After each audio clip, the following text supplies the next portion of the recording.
मानव कामांना विनंती करतो.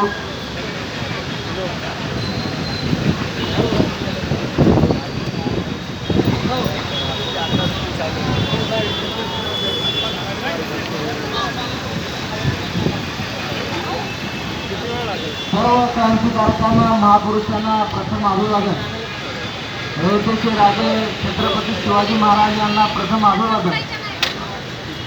सिंधुदुर्ग मालवण येथील पुतळा छत्रपती शिवाजी महाराजांचा पुतळा घाई गडबडीमध्ये त्या ठिकाणी बनवण्यात आला आणि अवघ्या 8 महिन्याच्या कालावधीमध्ये हा पुतळा पूर्ण करून तातडीनं उद्घाटन करण्याची घाई गडबड.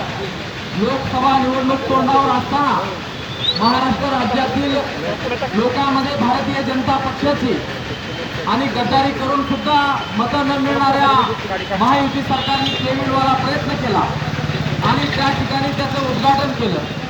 हे उद्घाटन करत असताना देशाच्या पंतप्रधानांनी मोठमोठ्या घोषणा केल्या, त्यांचा जयघोष केला आणि त्यानंतर अवघ्या 8 महिन्यामध्ये हा पुतळा त्या ठिकाणी कोसळला.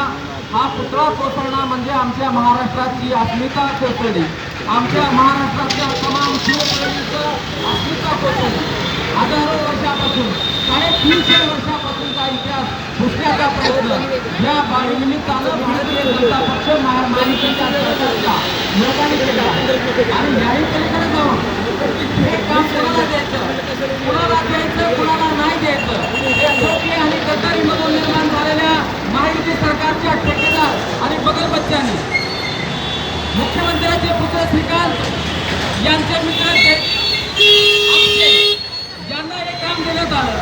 अरे तुझं वय किती? 24-28 वयाचा पोरगा, तुझी लायकी काय? 10 फुटाचा 15 फुटाचा, ते पण किरकोळ लोकांचे पुतळे. आमच्या शिवछत्रपतीच्या अस्मिता जपण्याचा पुतळा बनवण्याचं काम ज्यांचं वय मोठं आहे त्यांनी जागतिक लेवलचे पुतळे बनवलेले आहेत, ज्यांचे पुतळे संबंध भारतभरामध्ये आहेत आणि वर्षानुवर्षाचा एक अनुभव आहे. ते पुतळे अजून सुद्धा एक सुद्धा त्यांना कुठल्याही प्रकारचा रंग सुद्धा गेलेला नाही, त्यांचं स्ट्रक्चर सुद्धा हल्लेलं नाही.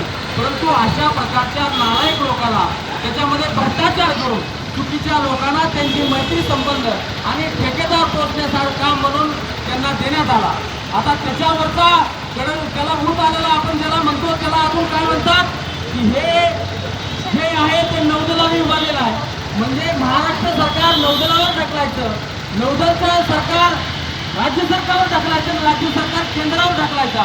अशा प्रकारचं एकमेकावरती ढकलाढकली करून सुद्धा महाराष्ट्रातील शिवप्रेमी तुम्हाला येणाऱ्या निवडणुकीमध्ये माफ करणार नाही, हे निर्वाह सत्य आहे. काही पलीकडे जाऊन राज्याचे मुख्यमंत्र्याकडे सर्व प्रकारचा अहवाल असतो. मुख्यमंत्र्याचं